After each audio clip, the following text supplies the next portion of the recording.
আসসালামু আলাইকুম। এইচএসসি পরীক্ষার্থীরা, এইচএসসি পরীক্ষার ফলাফল যেন অটো পাস দেওয়া হয় সেই দাবিতে আবারও মাঠে নামবে, আবারও আন্দোলন করবে 2024 সালের এইচএসসি পরীক্ষার্থীরা।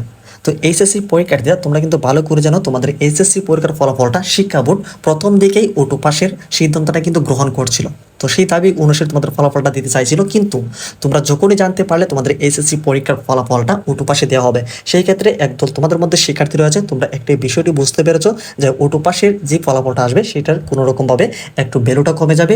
এমনকি তোমরা বিভিন্ন ধরনের বাংলাদেশে যতগুলো ইউনিভার্সিটি রয়েছে, অ্যাডমিশন টেস্ট রয়েছে, কিংবা অনার্স ভর্তির ক্ষেত্রে অনেক ধরনের তোমরা প্রভাব ফেলবে। এমনকি সেই রেজাল্ট দিয়ে তোমরা একটা সামনে আগাতে পারবে না, কিংবা এই বিষয়ে কিন্তু অনেক ধরনের কোয়েশ্চেন্স তোমাদের মনে কিন্তু জর্জরিত ছিল। সেই ক্ষেত্রে আবার দ্বিতীয়বারের মতো তোমাদের যে আন্দোলনটা সেটা কিন্তু আবার তোমরা আন্দোলন করছো শিক্ষা বোর্ডে। সেখানে তোমাদের মধ্যে অনেক শিক্ষার্থী জোরপূর্বকভাবে দ্বিতীয়বারের মতো অনেকগুলো স্মারকলিপি শিক্ষা বোর্ডে দিয়েছো। সেই স্মারকলিপিতে প্রথম স্থানে আমরা দেখেছি তোমাদের এইচএসসি পরীক্ষার ফলাফল যে প্রধান যেই দাবিটা ছিল, সেখানে তোমরা যেই সকল বিষয়ের পরীক্ষা দিয়েছো সেই সকল বিষয় যেন সঠিকভাবে মূল্যায়ন হয়। তোমরা যে পরীক্ষাগুলো দিয়েছো সেই খাতাগুলো ভালোভাবে দেখে সেইটার একটা মূল্যায়ন যেন করা হয়, সেভাবে যেন ফলাফলটা তৈরি করে।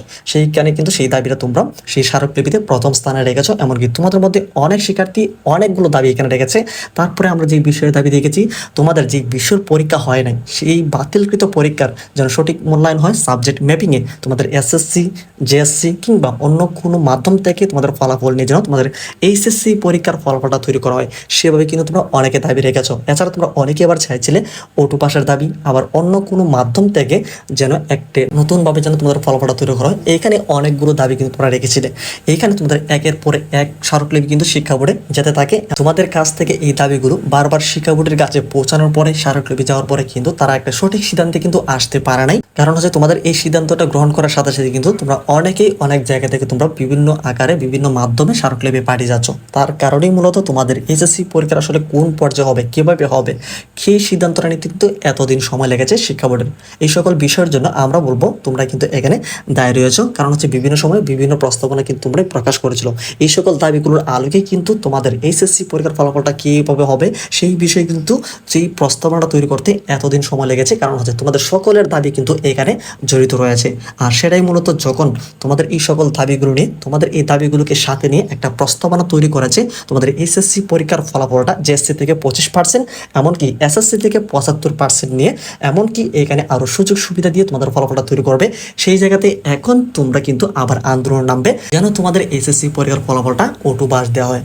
এটা আসলে তোমাদের কেমন একটি বিচার তোমরা আসলে এখন মূল্যায়ন করো। এছাড়া তোমাদের ফলাফল তৈরির জন্য যে প্রস্তাবনাটা তৈরি করা হয়েছে, এই প্রস্তাবনাটা এখনো কিন্তু চূড়ান্ত অনুমোদন হয়নি।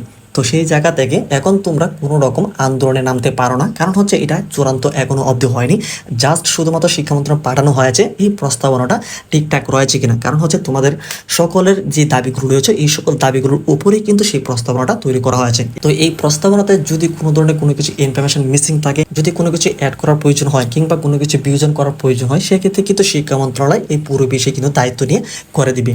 তারপর কিন্তু চূড়ান্ত অনুমোদন করবে। তো এই চূড়ান্ত অনুমোদন না আসা পর্যন্ত তোমরা আন্দোলনে নামতে পারো না। সেক্ষেত্রে আমরা তোমাদেরকে রিকোয়েস্ট করব, চূড়ান্ত অনুমোদন না আসা পর্যন্ত তোমরা একটু নীরবতা পালন করো। কারণ হচ্ছে শিক্ষা মন্ত্রণালয় কিন্তু এখন অনুমোদন দেয় নাই। তো শিক্ষা মন্ত্রণালয় থেকে সেই চূড়ান্ত অনুমোদনটি আসার পরে তোমরা কিন্তু জানতে পারবে যে তোমাদের ফলাফলটা কিভাবে তৈরি করা হচ্ছে। তখন যদি মনে হয় যে আসলে এভাবে তোমাদের রেজাল্টটা ভালো হবে না, তারপর তোমরা একটি পরবর্তী কিন্তু ব্যবস্থা নিতে পারো।